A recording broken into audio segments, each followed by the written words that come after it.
खुलुमबाय बयनिसिमबो आंनि अननाय आरो सिबिनायखौ जासिहरनाय थाबाय। गिबियावनो आं दिनै बर' रायजो राजा गुबुन गुबुन आफादफोरनाव बर' माहारिनि गेजेराव आंनि बुंनायफ्राव गोरोन्थि जालाङोबा आखाइ खबजबनानै आं निमाहा बियो। आंनि बुंनाया दिनै बेलेग धरननि जागोन आरो माखासे बेलेग धरननि रावानो माब्रै नायलांदो। दिनै दैबानाजों लोमसावजानाय बर' रायजो राजानि सायावसो फंनैसो बुंनो नागिरदों। दिनै दैबानाजों हा हु दिनै न' बां दिनै खुरखा जानायनि उनाव अबेबा माथावरि अबेबा स्कुल जानाय लोंनाय सुख गैया, उन्दुनाय सुख गैया, देहानि माखासे बेमाराव गोलैनानै थानाय जायफोर बर'फोरनि दिनै दुखु दाहाखौ सहायनांनाय रायजो राजाफोरनि खाथियाव गुबुन गुबुन आफादफ्रा थांनानै हेफाजाब हैदों। दिनै बर'फोरनि दिनै माखासे दैदेनगिरिफ्राबो थांनानै हेफाजाब हैदों। जायफोर दिनै हेफाजाब होगिरिफ्रा थांनानै दिनै जायफोर दैबानानि लोमसाव जानाय दुखु खस्थ' जारलायाव थानाय रायजो राजानो एसेबाबो हेफाजाब हैदों। बयबो गोसोआव गोजोननाय मोनदों। सरकारनि खामानि मावनो जि रायजो राजानि सिगाङाव फोरमायदों आरो नाजादों बेखौ अरायसम रायजो राजाया गोसोआव बरायनानै दं। नाथाय जोंहा दिनै बुंनो गोनां बयनिफ्राय देरसिन बेनो जाहैबाय दिनै बर'फोरनि गेजेराव साबसिन हामसिन रावा मा जागोन नैबेखौ आंनिफ्राय आंसो बुंदों। जाहाथे आंनि बुंनायाव गोरोन्थि जायोबा बर' रायजो राजाफ्रा आंखौ निमाहा होयो आरो गुबुन गुबुन आफादफ्राबो आंखौ अननानै निमाहा होयो। नाथाय जों नुदोंमोन साननैसोनि सिगां बर'फोरनि गिदिर गिदिर मिथिं दावथिङाव बर'फोरनि दिनै सरकारनि माखासे सेल्फ हेल्प ग्रुप गुबुन गुबुन दिनै NGOफोरनो मिथिं बर'फोरनि दिनै गिदिर गिदिर दिनै प्रग्रामफ्राव जों गिबि नुयोमोन। सोरखौ नुयोमोन?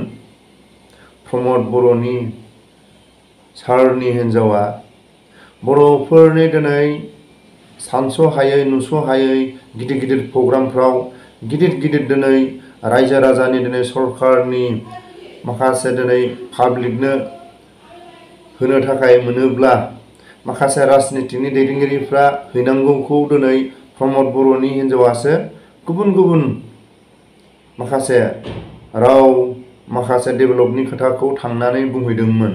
नाथाय दिनै दैबानानि समाव प्रमद बर'नि हिन्जावा दिनै मानो माइरं सेरसेबो राननानै नाथाय दिनै प्रमद बर'नि हिन्जावा जायफोर दिनै बेमारजों गोलैनानै दं, जायफोर दिनै जानाय लोंनाय सुख गैया, थानायनि सुख गैया, अबाव थागोन अबाव उन्दुगोन दिनै बेफोरनि ओरैबायदि असान्थि जानानै दं रायजो राजाफ्रा। नाथाय बे समाव प्रमद बर'नि हिन्जावखौ सोरबा रायजो राजाया नुदोंना? ससियेल मिडियानि गेजेराव दिनै जायफोर हा खुरखा जानाय, जायफोर दिनै जि जोम गैया, उन्दुनो बैसां गैया, ओरैबायदि अभाबाव दं। बे समाव दिनै प्रमद बर'नि हिन्जावा बर' रायजो राजानो माइरं लांना हैदों ना जानाय लोंनाय लांना हैदों ना सोरबा डक्टरखौनो लेंलांदों ना नैबेखौ नोंसोर माबा मोनसे बायनानै जा होननानै रायजो राजानि खाथियाव थांनानै हैदों। नैबेखौनो रायजो राजाया एसेबाबो दिनै नुहुरदों। माबोरै नुहुरदों? बर'फोरनि दिनै प्रग्रामाव गिदिर दिनै मिनिस्टार MLA मन्थ्रि फैबाल' दिनै गानै जोमै खानाय हगारसोलायनानै ससियेल मिडियाखौ लेंहरनानै दिनै माखासे दिनै गुबुन रावाव बर'नि दिनै माखासे प्रग्रामफ्राव दिनै गुबुन रावै सासे बर'नि सासे बिटिआरखौ दैदेनग्रानि हिन्जावानो जुदि गुबुन रावसो बुंनानै गुबुन दिनै रायजो राजानि सिगाङाव बुङोब्ला सासे दिनै बिटिआरखौ दैदेनगिरिनि हिन्जावा मा जानांगोन? बर' रावखौ दिनै सासे गुबुन हारिखौ हाबा खालामबाय, बेयाव बयबो गुबुन हारिखौ लाबोनो हानायनि थाखाय दिनै प्रमद बर'निसिम गोजोननाय दङ। नाथाय दिनै जों प्रग्रामफ्राव बर' रावखौनो दिनै फंसेबो रायलायनाय नुवा।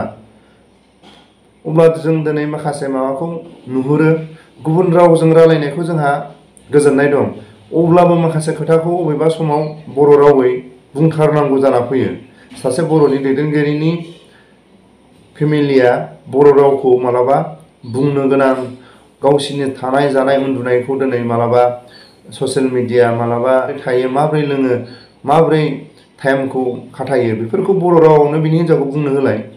जोंहाथ' दिनै बड'लेण्ड टाइगार सार दं। बड'लेण्ड टाइगार सारखौ जों खोनादों बेयावनो थायो।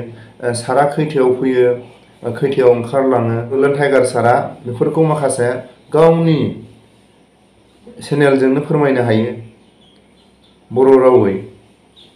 आंनि साननायावसो, नाथाय आंनि बुंनायाव गोरोन्थि जायोबा बड'लेण्ड टाइगार सारनिसिम अरायसम अननाय आरो सिबिनायखौ जासिहरनाय थानायजों लोगोसे आंनि बुंनायाव गोरोन्थि जायोबा आं निमाहा बियो। बड'लेण्ड टाइगारखौ आं मोनसेल' खावलायो, प्रमद बर'नि न'आव जों थाबाय थायो होनना खोनायो। थाबाय थायोब्ला टाइगारा प्रमदनि थानाय, उन्दुनाय, जानाय लोंनाय, खैथायाव फैयो, खैथायाव थाङो आरो प्रमद बर'नि हिन्जावा माब्रै बेखौ अबेबा थाङोबा माब्रै बिदाय हरो आरो हर गेजेर जानानै फैयोबा माब्रै बेखौ ओंखाम दै खुरनानै होयो, माबायदि बेबहार खालायो, बेफोरखौ बर' रावैनो बिनि फेमिलिनाव गासिबो सोंलुनाया बा रायजोनि सिगाङाव फोरमायनाया मोजां। बुंगोन बर'फोरनि गेजेराव दिनै जों मिथिं दावथिङावल' नुदोंमोन, नाथाय दिनै गुबुन गुबुन दिनै बिटिआर सिमा बारायनाय, माखासे दिनै रायजोफोरनि दै लोमजानानै गोदाव सोराव थानायाव दिनै मा हैखो आरो बिटिआर बारायनायनि दिनै गुबुन रावै सरकारखौ मा बुंखो। नाथाय नैबेखौ जोङो गुसुङै, गोलावै जों बुङाबाबो गुसुङै जुदि जों बुंहरोबा दिनै माखासे रिएक्सन जायो। नैबेखौनो आं बुंनो दिनै नैबे आंनि चेनेलाव रायजो राजानि सिगाङाव आं बुंहरनो गोनां बायध'था जाबाय। उननि समाव प्रमद बर'नि हिन्जावा गुबुन गुबुन दिनै बर' गामिफ्राव दै खुरखा जानाय, हा खुरखा जानाय, न' बां दिनै बुफायनानै लांजानाय दैजों दिनै सिलिंखार जानाय जायफोरनि न'खराव प्रमद बर'नि हिन्जावा जाहाथे गावसिनि हानायमानि सरकारनि हेफाजाबखौ मोनाखैबाबो गावसिनाव एसेबाबो दङ रायजो राजाखौ सहाय होनो हानाय सम्पति। बे सम्पतिखौनो दिनै जों गासैबो सम्पतिखौ लांनानै होयो होनना बुङाखै।